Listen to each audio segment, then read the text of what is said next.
Muito boa tarde, boa noite. Eu sou Stephen Stefani, sou médico oncologista e nós vamos iniciar então mais uma live do projeto Mitos e Verdades sobre o Câncer.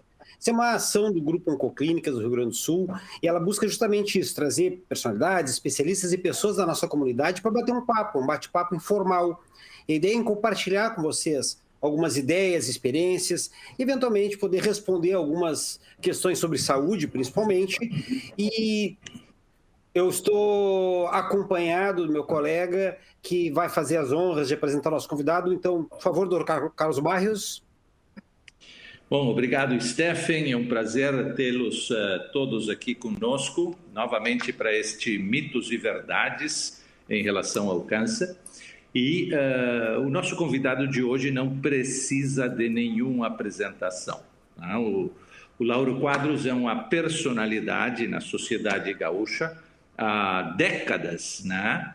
E certamente ele tem uma representatividade que vai além da sua atividade profissional no jornalismo, né? Da sociedade em geral, sua participação no sala de redação, nos programas de rádio, né? Que eventualmente o tornaram uma figura ímpar, né? Na nossa sociedade, com uma influência absolutamente fantástico. Eu admiro muito o Lauro e, Lauro, é um prazer te ter aqui conosco, né? E realmente eu estou dizendo isso de coração, né? Sou parte do grupo de fãs que admirou o teu trabalho e continua te admirando, né? Depois de tua aposentadoria. Sejas bem-vindo. Olha, amigo Barrios, eu não sei sobre qualidade, eu não sei. Eu acho que tu exageraste um pouco. Agora, tempo de serviço no jornalismo, na comunicação, 62 anos, cara, 60 de casado e 62 de trabalho na comunicação. É uma alegria estar com vocês aqui, Barrios e Stephen. É mais que uma alegria, uma honra estar com vocês. E eu gostei que o Stephen Stefani disse assim, um contato informal. Porque se fosse formal, eu pipocava. Informal, eu estou aceitando o convite. Bom, dentro dessas, vamos manter isso dessa maneira, se Deus quiser. Mas eu quero começar, né, te provocando com a pergunta que na realidade, eu sempre quis fazer essa pergunta para ti, tá certo? Tá? E eu tenho certeza que tem muita gente interessada na tua resposta e muita gente que gostaria de te fazer essa pergunta. Não sei se alguém já te fez essa pergunta no ar. Eu queria que tu nos contasse, né, como é que está a tua vida sexual? Essa pergunta eu fiz para o presidente da FIFA, João Avelange, no programa Estúdio 36 na TV Com. O João Avelange era um companheiraço de viagem quando a seleção viajava, seja a Copa do Mundo, a minha primeira Copa do Mundo é 59 anos atrás, 1962 no Chile, eu tinha 22 anos, o Pelé tinha 21. Eu sou sobrevivente da Copa de 62, a Rede Globo veio aqui uma vez me entrevistar por isso, por uma razão muito simples, eu tinha 22 anos e, na verdade, já ia fazer 23, e os caras destacados daquela época, do Rio, São Paulo, etc., tinham 45, 50 anos, morreram todos. Bom, mas tu me perguntaste sobre a vida sexual. E no Estúdio 36, última pergunta, doutor João. E a vida sexual? Aí o João olhou para mim e disse, meu filho. E aí toda hora me perguntam, Lauro, aquela perguntinha, como o Barros perguntou agora, é a tua vida sexual? Eu digo, é igual o refrigerante aquele, era normal, depois light, agora é zero. Mas olha só o nariz do Pinóquio aqui, ó. Tá certo. Com essa introdução para quebrar os... Olha aqui, ó, essa é uma pergunta clássica que o Barros me fez, tá? Pergunta que se repete. E uma outra que se repete é, tu é gremista ou colorado? Colorado ou gremista? Eu tenho esse cuidado. No tempo do Olímpico, era Olímpico, Beira-Rio, Beira-Rio Olímpico, Inter, Grêmio, Grêmio Inter. Obsessivo, compulsivo em matéria de imparcialidade. O Ibsen Pinheiro, que recentemente nos deixou, mas nunca nos deixará, O Ibsen dizia assim, o isento não existe, existe o imparcial. E muito me perguntam, Stephen e Barrios, tu é gremista ou colorado? Colorado ou gremista? E aí eu que sou, repito, obsessivo-compulsivo em matéria de imparcialidade, eu tenho a seguinte resposta. Os gremistas pensam que eu sou colorado e os colorados pensam que eu sou gremista. Por quê? Porque o gremista, por exemplo, eu dou um pau no Inter, normal. Eu dou um pau no Grêmio, esse colorado filho da mãe. O colorado, eu dou um pau no Grêmio, normal, ele até comemora. E aí eu dou um pau no Inter, esse gremista, filho da mãe. Então, fazer o quê, né? Tá certo, tá certo. Mas, Lauro, o objetivo destas sessões que a gente faz é tentar trazer para a população em geral aspectos gerais relacionados ao câncer, né? E, como tu sabes, né, o câncer é um problema sério e crescente na nossa sociedade e gerar informação, discutir aspectos relacionados à doença, certamente tem um impacto positivo na sociedade de uma forma geral. Então, eu gostaria que tu nos começasse a contar um pouco na tua trajetória, na tua vida, né? Como é que aspectos de câncer entraram, né? E, eventualmente, como é que isto até hoje pode estar presente, né? Nas coisas que aconteceram contigo, não só profissionalmente, mas pessoalmente, né? Para poder orientar e iniciar esta conversa. Na minha história de família, meu pai morreu, viemos lá da Lagoa dos Quadros para eu nascer na Beneficência Portuguesa. Isso em 1939. Lá de Cornélios, que é na beira da Lagoa dos Quadros, no meio das Sesmarias dos Quadros, eram propriedades da família, tudo. E aí eu vim nascer na Beneficência Portuguesa. Quando eu tinha 4 anos de idade, meu irmão tinha 2 meses, meu pai morreu operado pelo Eliseu Palioli, que foi o reitor da Universidade Federal do Rio Grande do Sul, grande Eliseu Palioli, pai do Eduardo Palioli, avô do Eliseuzinho, os dois são meus amigos. Então eu perdi o pai de câncer no cérebro, meu pai tinha apenas 45 anos de idade, depois perdi meu irmão, até o Barrios o conheceu, perdi meu irmão com apenas 56 anos, então uma coisa traumática do ponto de vista familiar. Agora, na minha vida, deixa eu bater 3 vezes na madeira aqui, o câncer entra na minha vida com o Instituto do Câncer Infantil. Deixa eu dizer uma coisa aqui, Stephen e Barrios. Eu sou casado, como eu disse, há 60 anos, tenho 4 filhos, um deles vai ser idoso daqui a 3 meses, porque o Marcelo mais velho faz 60 anos, vou ser pai do idoso no dia 1º de outubro. Então, tenho 4 filhos, tenho 6 netos, uma família grande, uma família querida, mas a minha vida também se divide em antes e depois do Instituto do Câncer Infantil. Minha mulher nem fica com ciúme. Antes e depois do Instituto do Câncer Infantil. O que aconteceu? Algemir Lunar de Bruneto, que era pediatra, virou oncologista pediátrico, chegou de Newcastle, eu digo Castle para falar o British English mesmo, não o American English. Chegou de Newcastle, estava lá na Inglaterra, ele, a mulher e os filhos. Chegou aqui e verificou que o Hospital de Clínicas não tinha leitos suficientes para crianças com câncer. E aí resolveu convocar um comunicador, um jornalista, que tivesse algum destaque na televisão, por exemplo, e tal, para ajudá-lo. Eu fui no Clínicas e imediatamente eu abracei. Quando ele me mostrou um gurizinho careca, assim, que estava em tratamento, ele conta até hoje, ele sabe o nome do guri, ele não esqueceu, eu abracei.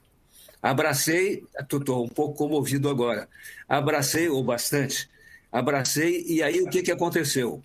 Para ser bem objetivo, nós visitamos na época, eu não sei como, eu fui instrumento de Deus, porque como é que eu vou explicar que nós visitamos 104 empresas? Só 4 não colaboraram. Nós não tínhamos um tijolo para mostrar e eles acreditaram. Porque eu sempre digo, o Instituto Câncer Infantil é credibilidade e ausência de protagonismo. Credibilidade, que lá o Jorge Gerdau, o Johan Peter, a Vipal, as empresas mais destacadas colaboravam, era a estrada dos tijolinhos amarelos. Cada tijolinho era 10 pila, 10 mil.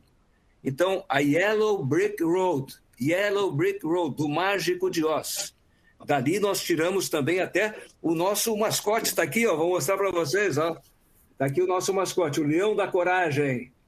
Leão da Coragem. A Judy Garland cantando Somewhere over the rainbow. O Mágico de Oz, os mais antigos lembram. No Mágico de Oz, o leão era medroso, o leão era covarde. E o nosso leão é o leão da coragem. Coragem para enfrentar o câncer, para os pacientes, crianças e adolescentes, e para os familiares. O leão da coragem é o nosso símbolo. Bom, mas então, com o resultado dessas visitas, eu disse que nós não tínhamos nenhum tijolo para mostrar e acreditaram em nós. Eu me lembro a visita ao Jorge Gerdau e ao Johann Peter, quando ele deu 2 tijolinhos. Aí, quando nós saímos, o Jorge falou para mim assim, eu disse, Jorge, obrigado e tal.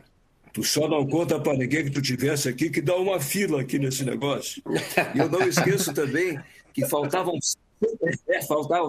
140 mil para completar todo o terceiro leste do Hospital de Clínicas, porque o Instituto do Câncer Infantil construiu todo o terceiro leste do hospital de que está lá. E também a unidade do Hospital Conceição, por exemplo. Sem contar Passo Fundo, Caxias, tantos outros lugares onde hoje... Bom, mas aí faltavam 140 mil. Até estava para viajar com a minha mulher, era mês de junho, julho, e nós fomos na Avipal outra vez. Eu digo, a Avipal já deu 2 tijolinhos, quem sabe dão mais 2, vão fazer uma passagem de novo pelas mesmas empresas. E aí... Chegamos lá, os chineses nos atenderam muito bem, daqui a pouco a gente disse assim, faltam 140 mil para completar a unidade.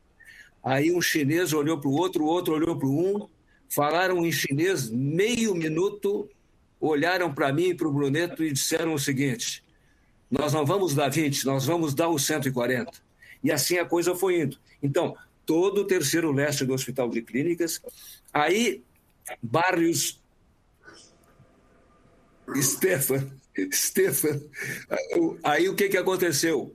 Lamentavelmente, algumas famílias voltavam para o interior e interrompiam o tratamento.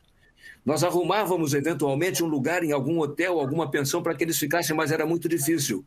Aí decidimos construir no pátio do Hospital de Clínicas a casa de apoio, quer dizer, o albergue para as crianças, os pacientes e suas famílias. Não satisfeitos com isso, nós construímos a nossa sede, que era na Francisco Ferrer, enorme, tratando todo tipo de demanda. Mas agora, já faz um tempinho, nos últimos anos, nós trocamos para São Manuel, bem nos fundos do Hospital de Clínicas, para ficar a coisa bem coladinha e com uma área 6 vezes maior. E agora eu não quero ser prolixo, já vou encerrar essa parte. Além do terceiro leste do Hospital de Clínicas, além da unidade do Conceição. No Conceição aconteceu uma coisa estranha. Eu sempre digo assim, tem que ser credibilidade e ausência de protagonismo. Aí eu chego no Conceição, na inauguração, e tem uma placa. Na placa tem o nome dos diretores, médicos diretores do Conceição, o nome do Bruneto e o meu nome. Pá! Aí eu digo, a Mônica Leal, presidente da Câmara na época, estava comigo, me cutucava e dizia assim, ausência de protagonismo, está o teu nome na placa. Bom, mas aí eu não posso fazer nada, não posso quebrar a placa, né? Então, as coisas foram transcorrendo dessa maneira e hoje a gente comemora muito que possa, e eu não quero exibicionismo aqui, mas o Instituto Câncer Infantil é um sucesso nacional, tem repercutido em Brasília, tem... todo tipo de... O vice-presidente, por exemplo, o Mourão, esteve agora... Eu não fui lá porque eu não saio de casa há 1 ano e meio. Com 81 anos eu saí para fazer uma cirurgia de hernia inguinal que era necessária, e ali no Mãe de Deus Center, que era Soledade, com o Carlos Gomes, que não tem UTI e tal. Aí eu criei coragem, fui lá e fiz, mas eu não saio de casa. Mas até o vice-presidente esteve lá na sede do Instituto do Câncer Infantil. Desculpe falar tanto, mas eu queria contar essas historinhas do nosso ICI. Não, mas é isso aí que a gente quer ouvir. A gente quer ouvir, estamos, inclusive o Estudo do Câncer é um case de sucesso que oferece uma inspiração para muita gente.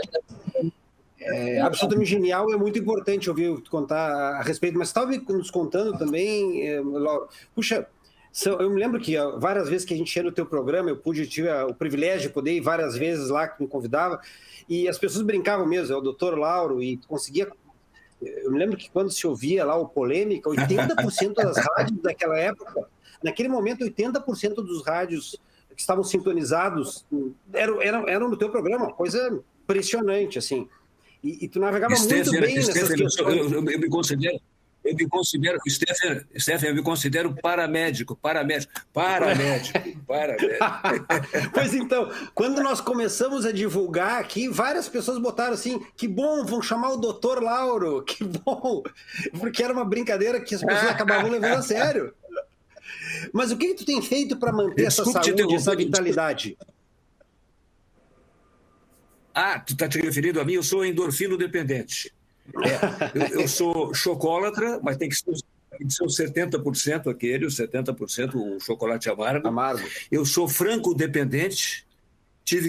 Eu viajei pelo mundo inteiro, posso imodestamente dizer que ou a trabalho ou a lazer, viajei praticamente, olha, bota a viagem nisso, né? Mas eu sou franco dependente. Minha mulher e eu fomos 40, não é força de expressão, 40 vezes a França, cada vez andando 3.200 quilômetros. E eu sou, é verdade, eu sou endorfino dependente. Todo dia da minha vida, mesmo com 81 anos, e agora, apesar do frio, agora tenho caminhado dentro de casa, lá na Praça da Encola, eu fazia sempre, em 1 hora, 6 quilômetros, acreditem. Depois eu precisei fazer 6 quilômetros em 1 hora e 5. E agora aqui, da janela da sala até a janela do último quarto, ida e volta dá 1 minuto. Então, em 1 hora, eu estou fazendo aqui dentro de casa 5, 5,5, mas eu sou endorfino dependente. Então, graças a Deus. E eu eu continuei isso 40 anos atrás na Prevencor. Um dos meus médicos, o Nelson Nonoai, que é 1 ano mais que eu, o Nonoai, né? De 18 de setembro, agora ele vai ficar chateado comigo que eu vou revelar a idade dele. O Nelson Nonoai vai fazer 83, dia 18 de setembro, eu faço 82, 19 de setembro. E o Nelson me recomendou a Prevencor. Aquela turma toda, todo mundo naquele tempo, todo mundo era bicicleta naquele tempo e tal. Então isso é 40 anos atrás, é uma coisa que... Mas eu não posso esquecer, Stephanie Barrios, eu não posso esquecer de uma coisa que é muito importante, que a minha mulher me cutucou aqui, que eu não posso esquecer. A pesquisa e os índices de cura comparando com 30 anos atrás. Isso é importantíssimo. Porque, assim, vocês que conhecem, são oncologistas e conhecem as manifestações do câncer. Há espécies de câncer, algumas bem comuns em crianças e adolescentes, que tinham, digamos assim, 30% a 40% de índice de cura nessa época. E agora tem 70% até 80% de índice de cura. Eu perguntava às vezes para o Bruneto, mas lá nos Estados Unidos eles têm recursos que nós não temos aqui. O Davi Coimbra, que vocês conhecem, morou em Boston meia dúzia de anos agora, porque exatamente, não vou chamar de cobaia, não é, mas o tratamento, aquele que lida com a imunização, feito lá em Boston e funcionou com o Davi e tal. Então, me preocupava sempre, vem cá, mas lá eles têm mais do que aqui. É uma coisa que eu brinco muitas vezes, o Tribunal Regional Eleitoral pediu para eu gravar uma coisa sobre a urna eletrônica. Modéstia à parte, eu sou muito demandado, então grava aí sobre a urna eletrônica. Aí eu disse assim, se os americanos tivessem a urna eletrônica e nós não tivéssemos, como nós somos atrasados, como eles são adiantados. Como é o contrário, nós temos a urna eletrônica e os americanos não têm, essa urna eletrônica deve ser uma porcaria. Então, voltando à vaca fria, os índices de cura aumentaram enormemente. Isso aí, vocês sabem melhor do que eu, isso aí, estou falando agora de crianças e adolescentes, não de adultos, isso aí é uma coisa... E deixa eu acrescentar mais uma que eu esqueci. Depois do Clínicas, depois do Conceição, depois de Passo Fundo, depois de Caxias, depois do Rio Grande do Sul, inclusive Brasil, e casa de apoio e sede do ICI, nós agora estamos estreando a nossa casa de acolhimento na Augusto Pestana. O que é a casa de acolhimento? Aqueles pacientes, aqueles doentes que não têm mais jeito, olhem só, que não tem mais jeito, gente pobre, gente sem condições, eles e seus familiares têm a casa de acolhimento na Augusto Pestana para que eles possam ali se hospedar. Desculpe ser tão prolixo, tá, por favor. Não, tá ótimo. Não tem problema. Deixa eu te perguntar uma coisa que eu acho que é um pouco difícil de responder, mas eu acho que é um conceito importante. Tu mencionou todas as questões de melhora de resultados, é inevitável que a gente está tendo melhores resultados em relação ao manejo de câncer em geral. Agora, educação. informação ao público, né, é absolutamente fundamental como para a gente ter melhores resultados. Até porque o diagnóstico precoce, em geral, é algo que é fundamental para que a gente obtenha melhores resultados. Então, uma coisa que a mim sempre não digo que me incomodou, né, mas tu como homem de jornalista, homem de rádio, né, jornal, né, por que a mídia tem tanta dificuldade em falar de câncer e fala tanto em acidentes de trânsito, que eventualmente causam mortes e podem ser prevenidos, mas 1/10 parte do que acontece com o câncer? Então, se fala tanto de uma coisa e tão pouco da outra, né? É uma questão editorial, é algo que tem alguma coisa nós podemos fazer nesse sentido. Com quem é que a gente fala? Como é que tu olha para essa situação? Faz sentido o que eu estou dizendo? Em primeiro lugar, tu tens razão. Eu digo 3 vezes para ficar bem frisado que tu tens razão. A mídia não se ocupa de assuntos como este, como o câncer, por exemplo. E eu vou tentar fazer uma interpretação, vou fazer uma exegese, uma hermenêutica aqui, né? Uma anamnese, já que eu estou falando com médicos, vou fazer uma anamnese, então. Assim, não é que todo jornalista seja hipocondríaco. Eu até sou um pouquinho, não sou não. Mas eu acho que o cara é aquela coisa que eu disse que ia bater na madeira, né? 3 vezes. O cara não gosta de falar ou coisa parecida. Claro que os assuntos da política predominam. E tu disseste bem, os acidentes de trânsito, meu Deus, caiu um prédio na Flórida. É assunto, tá? Porra. E tem que ser assunto mesmo. Agora, por que omitem o câncer, para ser bem específico? Eu acho que não é só isso, mas tem uma ponta grande de hipocondria nisso aí. O cara não fala porque é um assunto... Mas deixa eu aproveitar, Barrios, para dizer o seguinte, me preocupa muito, e o Bruneto se preocupa com isso, e todos nós lá no Instituto Câncer Infantil, e deve preocupar muito vocês, porque tu trataste do tratamento precoce, o diagnóstico precoce, o que não é o tratamento do Bolsonaro, aquele precoce, não é hidroxicloroquina, não é isso que eu estou falando. Não, o que é importante é o seguinte, durante a pandemia, vocês estão carecas de saber isso, e o Stephen está um pouquinho mais careca de saber do que eu. Todos nós estamos carecas de saber que durante a pandemia o pessoal de medo... Não, mas acertei, olha ali, apareceu bem agora. O pessoal de medo não sai de casa. Exato, tá bonitinho. Brilhante. O pessoal de medo não sai de casa para ir ao médico quando suspeita, quando desconfia de alguma coisa. Isso aí está nos preocupando muito. Ou interrompe o tratamento, ou deixa de fazer, sei lá, até uma diálise, uma hemodiálise, ou deixa de ir num oncologista, ou deixa de fazer exames mais profundos e tal, com medo dessa porcaria desse coronavírus. Então, isso aí tem influenciado muito. Vocês não acham? Sem dúvida nenhuma, Lauro. E muito claramente essa preocupação foi muito cedo aqui no Grupo Oncoclínicas, onde a gente desenvolveu um programa, né, que se divulgou, né, nacionalmente, né, dizendo que o câncer não espera, né, certo? E que exames para diagnosticar precocemente precisam ser feitos, né?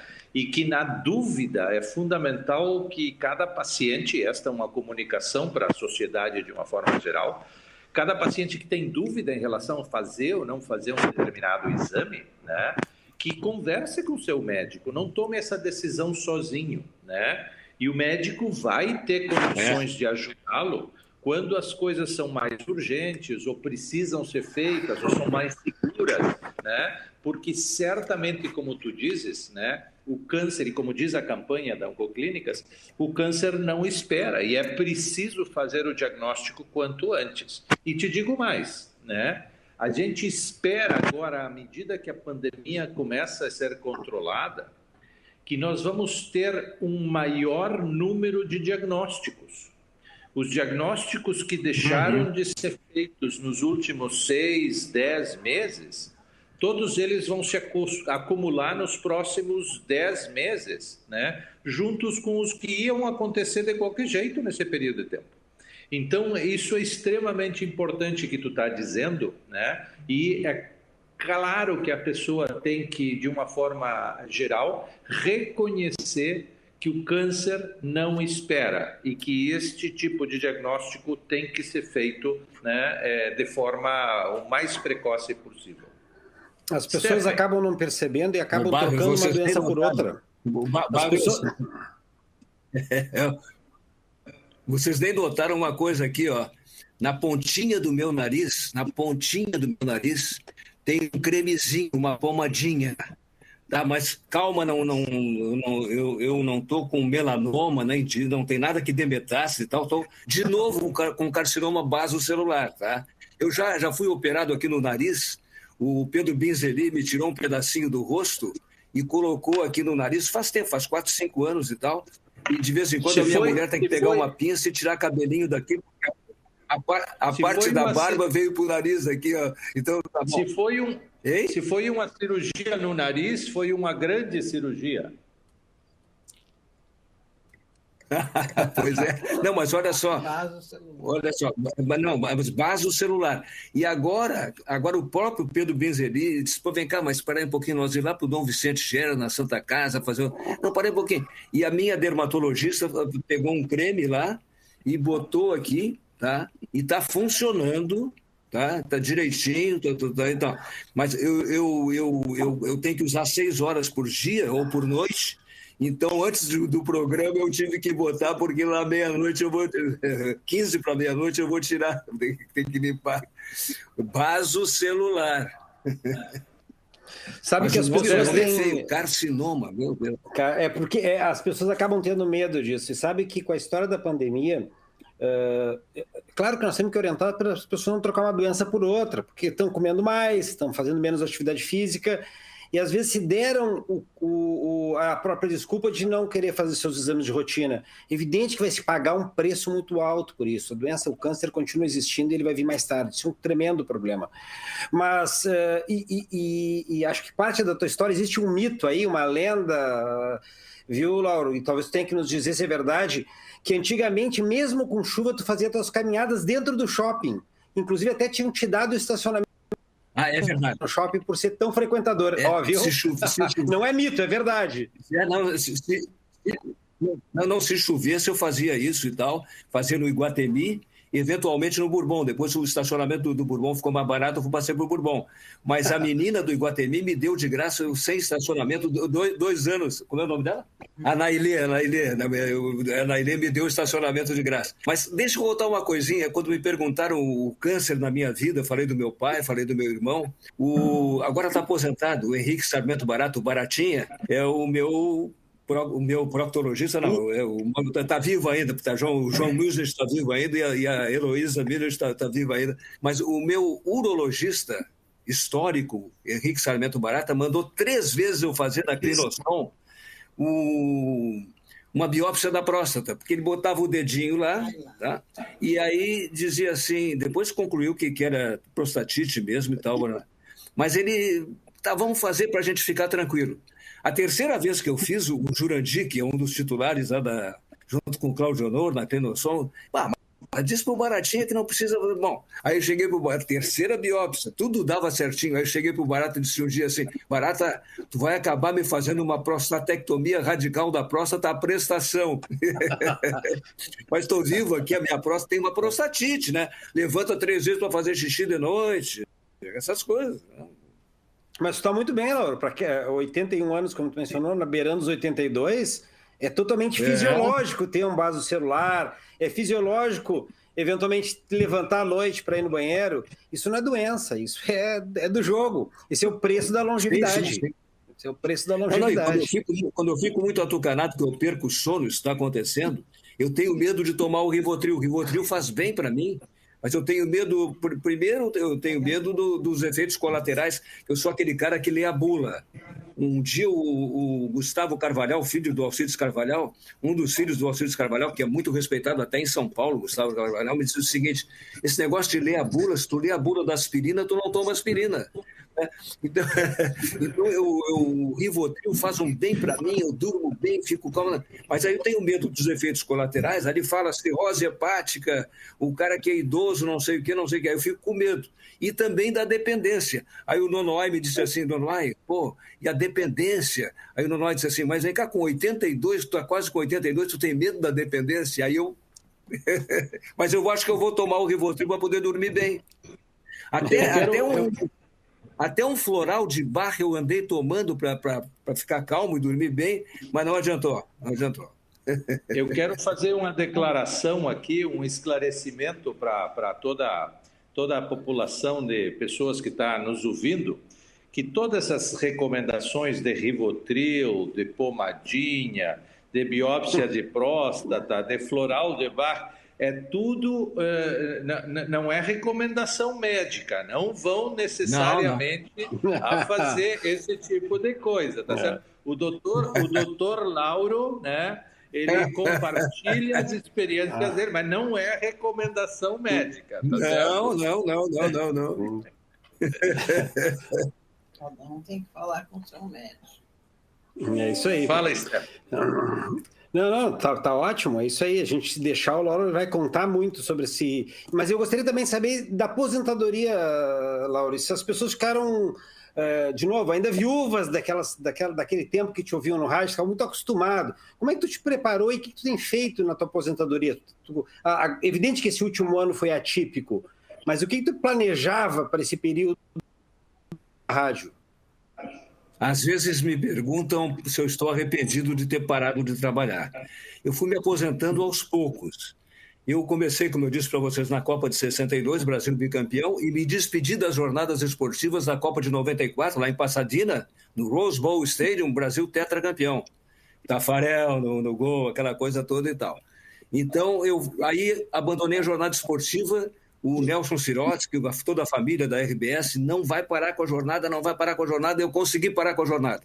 Ficar no Polêmica, que tu lembraste há pouco. Eu fiquei 30 anos naquele horário. 15 anos o programa Lauro Quadros, que o Flávio Alcaraz Gomes inventou que tinha que ser programa Lauro Quadros, que eu não queria botar o meu nome, né? Não por falsa modéstia, fiquei encabulado, constrangido e tal. E outros 15 anos o programa Polêmica. Aí, daqui a pouco, eu botei na cabeça que, com 75 anos, lá no Supremo Tribunal Federal, sem querer me comparar com os ministros, os caras, pela compulsória, se aposentam. Eu digo: olha, eu acho que está bem parar com 75. Faz 6 anos que eu parei. Aí o Nelson não aceitou de jeito nenhum. Eu não vou me exibir, eu vou contar a verdade. Ele chegou a me ligar uma vez de Nova York, ele ia muito a Nova York, vai ainda. Me ligou de Nova York, a ligação estava com 25 minutos, ele tentando me dissuadir da intenção de parar. E aí eu digo: Nelson, vai te fazer falta essa grana, faz 25 minutos que tu está falando comigo aí de Nova York. Durante 3 meses ele me cutucava: tu não vai parar, tu não vai... Um dia ele chegou para mim e disse: já sei, tu quer... Eu não sou o Roberto Carlos, nem sou o Pelé. Tu quer parar agora para tu parar no auge e o pessoal lembrar de ti no auge. É isso que tu quer, né? E foi. Bom, agora não é para me exibir, eu vou contar a verdade. Eu acabei parando depois de convencê-los. 3 meses durou esse negócio para convencê-los.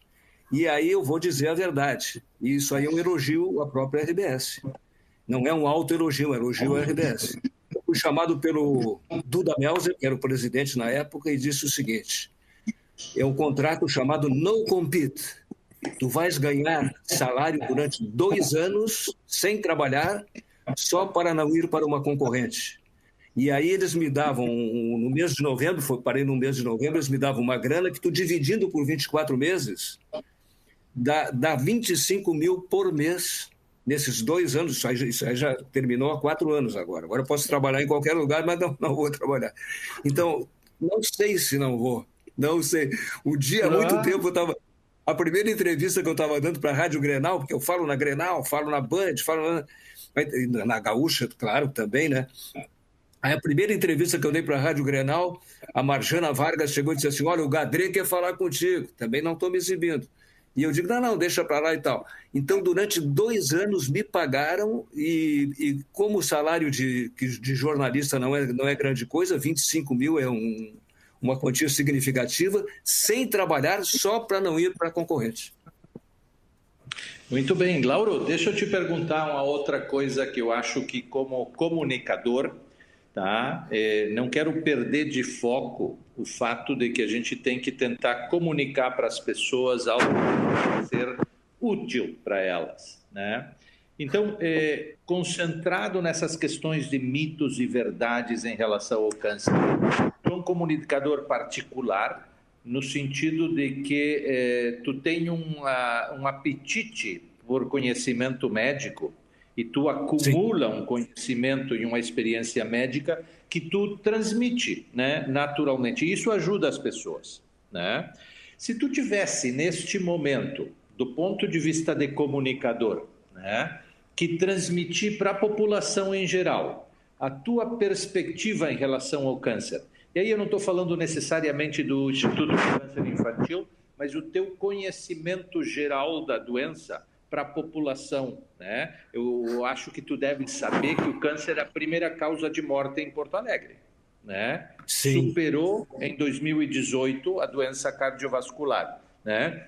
O que tu poderias ou pensarias que seria importante comunicar para as pessoas em relação a esse fato, né? Que eventualmente seja algo útil para as pessoas nesse sentido?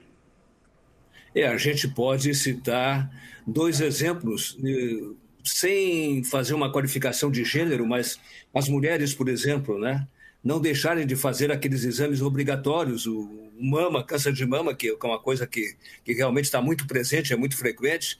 E eu falei no toque retal, o negócio da próstata, né, que os homens não deixem. Tinha cara que ficava encabulado no médico, né? E tem aquelas brincadeiras também em torno disso aí, mas não é hora de brincar, né? Que o cara ia uma vez por semana no urologista para fazer o toque, para ver se tinha problema da próstata e tal. Bom, então eu acho que essas coisas preventivas, como tu disseste há pouco, Barros, tratar a tempo para que não aconteça de quando chegar no médico, bom, agora, feitos os exames, agora é tarde, agora não adianta mais. Nunca aconteça o é tarde. Eu, quando levava... Há pouco o Stefani lembrou a questão de ir no Polêmica, né? O que era o gancho, o que era o assunto quando eu convidava no Polêmica? O que era, por exemplo? Tinha de tudo. Eu me lembro que quando o Lula teve câncer, por exemplo, ou quando alguma personalidade tinha doença, nós conversávamos muito e uma frase que tu usava muito e era forte, era o quem procura, cura, para desmistificar aquele medo das pessoas do quem procura acha. E é verdade, se eu procurar, eu vou identificar a doença muito mais precoce, tratamentos mais simples, mais efetivos e uma chance de cura muito maior. Então, isso me marcava muito, assim, eu insistia naquela frase, batia forte, eu dizia, olha, tá dando o recado, as pessoas realmente lembravam, porque dava o gancho certo de chamar a atenção, que se eu não procurar, o medo do procurar acha é um veneno. A gente tem que pensar da mesma maneira, quem procura, cura. Nesses 30 anos que eu fiquei naquele horário, eu disse que os primeiros 15 anos foram o programa que tinha o meu nome, o programa Lauro Quadros, depois 15 anos com o Polêmica. No programa Lauro Quadros, que era um programa de variedade, o Polêmica era o contraditório, quer dizer, 2 caras de esquerda, 2 caras de direita, se fosse um programa político, né, para cruzarem e tal. E o programa Lauro Quadros era um programa de variedade e tinha obrigatoriamente o quadro de medicina. Esse sempre tinha, o quadro de medicina. No Polêmica aconteceram coisas assim, tipo... o September 11, 11 de setembro de 2001, o World Trade Center, né? Estavam lá os políticos discutindo e tal, 3 já tinham falado, e faltava falar Maria do Rosário. Aí eu dei a palavra para Maria do Rosário e ela deu uma frase e eu a interrompi. E ela disse, poxa, mas vem cá, todo mundo já falou, eu não vou falar, era 3 minutos para cada um, né? Aí eu apontei para cima da cabeça dela, tinha 2 televisores assim, o primeiro avião tinha entrado numa torre gêmea, daqui a pouco já o segundo ia entrar, né? Então, isso aconteceu no Polêmica, no dia 11 de setembro de 2000. Laura, deixa eu te também puxando um pouco para o que a gente faz agora, hoje, né? E essa é uma discussão absolutamente presente hoje em dia. uma das vezes que eu estive no Polêmica, tu me colocou em contraponto do Frei, aquele que já faleceu, né? Que dizia que a babosa curava câncer. Ah, rapaz, é verdade. Né? E tu me colocastes em contraponto com ele, né? E isso é uma coisa absolutamente, né, presente hoje em dia, e é outro recado fundamental em todo esse ano que a gente passou, de valorizar o que realmente se tem de evidências para o tratamento. Que as pessoas não se enganem, né? Eventualmente com informações. Hoje em dia a gente tem informações vindo de todos os lados, né? Mas eu me lembro daquele programa, né, em que a gente contrapôs o que era ideias absolutamente fantasiosas em relação à babosa. Inclusive eu contei do caso de um paciente meu, né, que eventualmente naquele momento, convencido por uma tia, interrompeu o tratamento que teoricamente era curativo com quimioterapia, né? E eventualmente terminou morrendo, que ele não precisava, porque a babosa curava câncer. Então é fundamental nessa contradição, né? Nesses aspectos eventualmente opostos de como enxergar a realidade, né? A gente estimular as pessoas a usarem as coisas com bom senso, com evidências, baseados em dados científicos, tá certo? E que tem muita coisa que a gente não sabe, né? Mas eventualmente não inventar coisas falaciosas, fantasiosas, que nos levam a situações como a gente tem vivido nesses últimos tempos. Né? Se não fosse o Barbosa, o Barros, se fosse não a babosa, mas o Barbosa, o goleiro do Maracanã, quando o Gija fez o gol lá em 1950, né? Aí, pô. Eu me lembro uma situação... Não foi culpa do Barbosa. Barbosa. Tinha mais coisa por trás. Agora, eu me lembro que uma vez a Joyce, que era tua produtora, né? Desculpe, para não perder o gancho, Como o Barros, vocês são muito guris, né? Vocês são crianças perto de mim. O Barros fica ouvindo com atenção, tá? Marpoli, Roque Gaston Marpoli, Matias González Tejera, Gambetta Obidúrio Varela Rodrigues Andrade, Gija Schiaffino Míguez, Julio Pérez e Vidal. Guardou o scratch, hein? Tu sabe que o Máspoli eu entrevistei algumas vezes, depois que ele foi treinador, eu entrevistei lá no Centenário e entrevistava o Máspoli. Não, ele foi campeão do mundo com Peñarol, etc. e tal, né? Lá nos anos 60. Né? 60, e o 61. O De Leon, antes de ser campeão do mundo com o Grêmio, ele me diz sempre na Praça da Encol ali, dizia, né? Agora, em 83, antes de ser campeão do mundo com o Grêmio, o De Leon foi campeão do mundo lá no Uruguai também, né? O Nacional, isso mesmo. O Nacional, Nós somos pequenininhos, mas em algumas coisas a gente fez coisa boa no passado. Eu estava lembrando, Lauro, que na época a Joyce era tua produtora, ela me ligou uma vez para o celular e disse assim, Joyce. Assim, doutor Stephen, nós vamos fazer um programa aqui, porque existe um tema que é polêmico aqui, sobre se o celular dá tumor cerebral. Eu me lembro até na época ela ligando no meu celular, eu disse, olha, eu vou revisar isso para te estar tranquilo. Espero que não, porque o que ligam para o meu celular é absurdo. Mas, de qualquer forma, isso chama atenção, porque os debates, discussões, pelo menos naquela época, elas tinham uma certa polêmica, mas elas não tinham essa polarização que existe hoje. Hoje, a sensação que a gente tem que as redes sociais e que as discussões elas ficaram mais raivosas, as pessoas elas se sentem muito mais ofendidas quando não concordam com elas, a coisa ficou mais difícil. Eu tenho a sensação, eu gostaria da tua opinião, que hoje uma polêmica seria muito mais difícil de fazer do que na época, viu?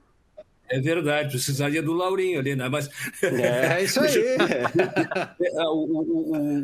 O exemplo da polarização que eu posso dar mais expressivo que me ocorre agora é o seguinte: o Bolsonaro se elegeu presidente, tá? Em 2018, mas foi muito mais o voto contra o PT do que o voto no Bolsonaro.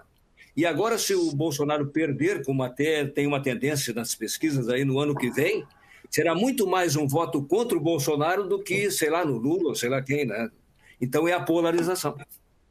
E isso foi trazido para a medicina, o que é muito perigoso, que medicina não tem como ser polarizado. Medicina, existe a boa medicina e não dá para chamar má medicina de medicina, é outra coisa. E as pessoas, mesmo assim, elas acabam misturando. De forma que eu também tenho insistido muito nas ideias e nos conceitos da gente se concentrar naquelas coisas que todos concordam.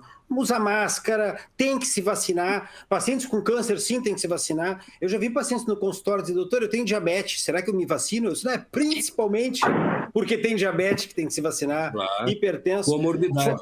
É isso aí. Felizmente, a maioria das pessoas elas estão ilustradas nessa direção. Mas, de qualquer forma, não custa nada. Aliás, é nosso compromisso bater muito nessa tecla, para dar segurança e dar tranquilidade para as pessoas que cuidar da saúde, e ela não pode ser polarizada e muito menos se identificar saídas que não sejam ciência. E hoje, os conceitos por trás das recomendações médicas estão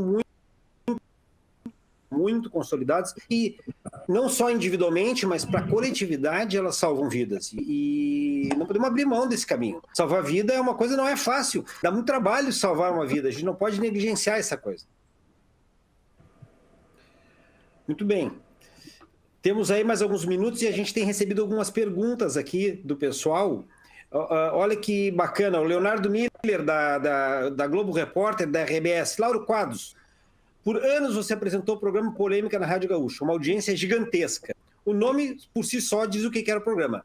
Tu acha hoje que, com tanta polêmica, dá para repetir a fórmula? A pergunta que eu acabei de fazer, eu acabei recebendo agora do Leonardo. Leonardo, não foi plágio, viu? Foi antes de eu ler a tua pergunta. Hoje, se não tiver... Olha, o Lauro acho que respondeu bem, né? Tem que botar um Laurinho ali para poder garantir equilíbrio. Mas a fórmula seria difícil de manter, né? Hoje, por um lado, seria uma bola picando. Que bom que tem bastante ranço, bastante polarização, porque aí o polêmica, Por um lado, sim. Por outro lado, como disse o Stephen, seria complicado. Não, eu acho que o fundamental em tudo isso aqui é cada vez mais as pessoas precisam de informação sólida, certo? Tá? Porque eu acho que muito da polêmica... tem, obviamente, uma análise que pode ser feita e dizer assim, a polêmica é por uma posição ideológica, se for política ou se for em áreas específicas como medicina, também alguma coisa filosófica, mas é fundamental que a gente consiga, principalmente na área de câncer, informação, coisas que têm um impacto importante na sociedade, na vida das pessoas, eventualmente dar informações que tenham credibilidade, e que eventualmente isso seja bem utilizado pelas pessoas que comunicam. Por isso eu te mencionei no início a importância que eu vejo na mídia, nos comunicadores, em ter essa função social que vai além da informação. Existe um aspecto além da informação que é a educação. Quando a gente muda o comportamento das pessoas. Uma coisa é informar adequadamente sobre um determinado assunto. Outra é, eventualmente, educar a pessoa para que ela se cuide, para que ela faça a coisa correta, para que ela tenha um comportamento que seja proativo para a sua saúde. Então, eu vejo esse aspecto da questão da polarização muito em uma função social que eu vejo no jornalismo, de informar e estar preocupado com educar as pessoas nesse sentido. E com as redes sociais agora as coisas mudaram muito. Muito. Porque tem dois dados que são decisivos. Um deles, a chamada fake news. Então, tem gente bobalhona que vai atrás de fake news, olha, acredita em tudo e tal, bababá. Bom, que a Terra é plana, que tal, que a invenção que é redonda, bom, tá. Então, fake news. E o ódio. O ódio está presente nas redes sociais, é uma coisa inacreditável. O veículo rádio vai completar o ano que vem, 1922, 2022, 100 anos, um século de rádio. A televisão começou em 50 com a TV Tupi em São Paulo. agora vai acabar o rádio porque surgiu a televisão. Não acabou. E com a internet, agora vai acabar tudo. Não, ao contrário. Com a internet as coisas vão mais longe. Mas então, o ódio e a fake news, isso aí é problema. Stephen. Muito bem. Outras coisas têm chegado aqui, eu estou tentando organizar aqui, as pessoas gostam de... Outra pergunta aqui, ó, que vem. Olha, se permite mais uma fala, é verdade que tu foi flagrado com monokini na praia de Capão da Canoa? Pô, eu estou respondendo, estou fazendo a pergunta que me fizeram aqui, Laura. Não, tá perfeito, tá no meu livro, inclusive. Eu fiz questão de botar no livro a foto minha de monokini com o Petri, o falecido Petri, dirigente do Grêmio. E não é questão de flagrado. Eu fiz questão para me frescar, isso é década de 60, isso é 50 anos atrás, mais de 50 e tantos anos atrás. É assim, ó, eu estava jogando uma cartinha ali no Hotel Bassani, em Capão da Canoa.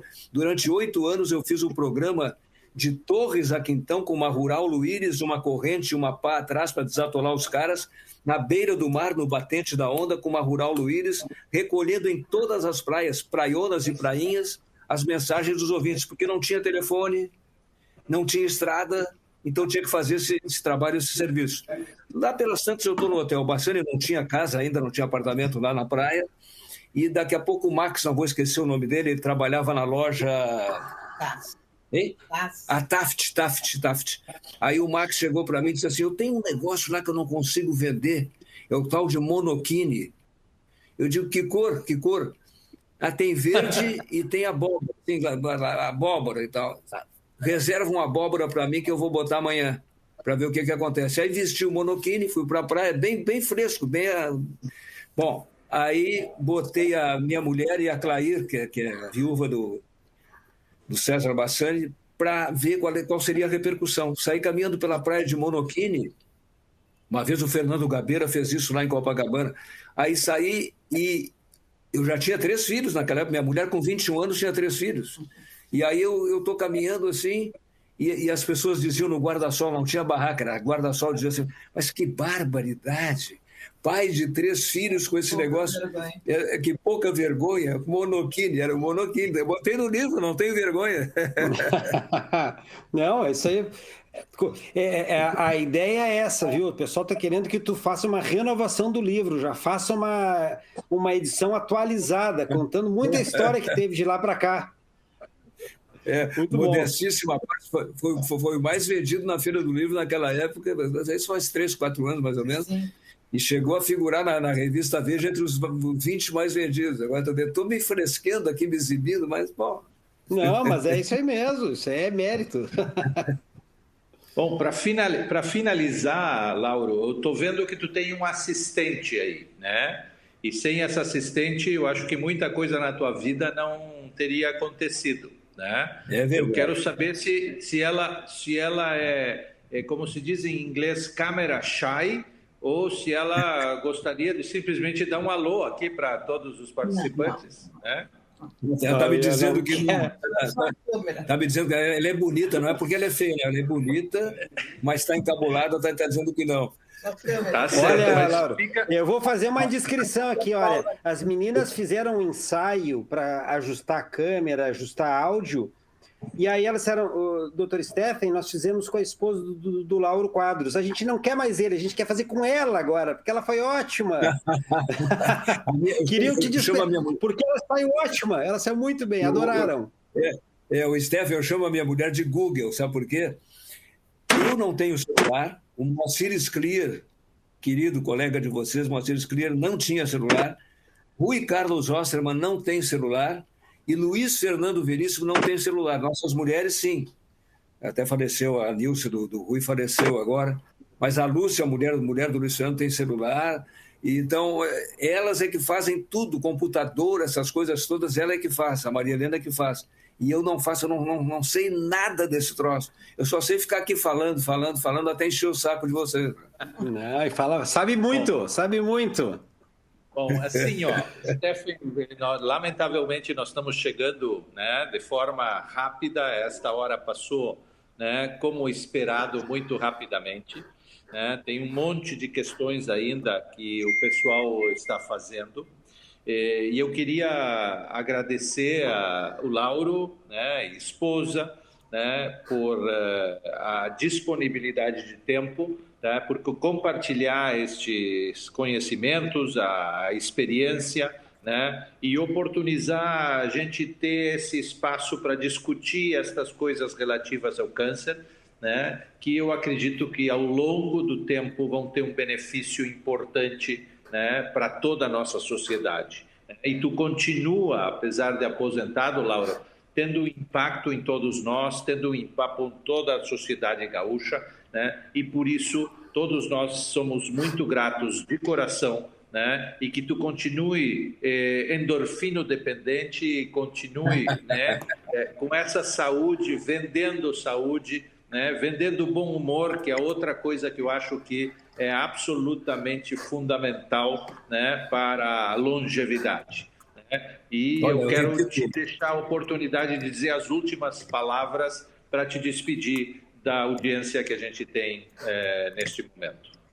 As últimas palavras, vamos deixar claro, não é porque eu vou morrer amanhã, né? Isso, tenho dito. Eu vou repetir, Stephen Barrios, vou repetir o que eu disse no começo. Uma alegria estar com vocês aqui, uma honra estar com vocês. Não é cascata, é verdade mesmo, gosto muito de vocês. E seguinte, qualquer coisa que acontecer, eu procuro vocês, espero não ser necessário, tá? Beijo, beijo, beijo. Um beijo para todos, muito boa noite. Uma boa noite a todos, muito obrigado. De novo, Lauro, muito obrigado. Foi um privilégio poder conversar contigo novamente. Uma geração inteira aí, fico muito inspirado. Valeu mesmo. Igualmente, um abração, um abração. Valeu, valeu.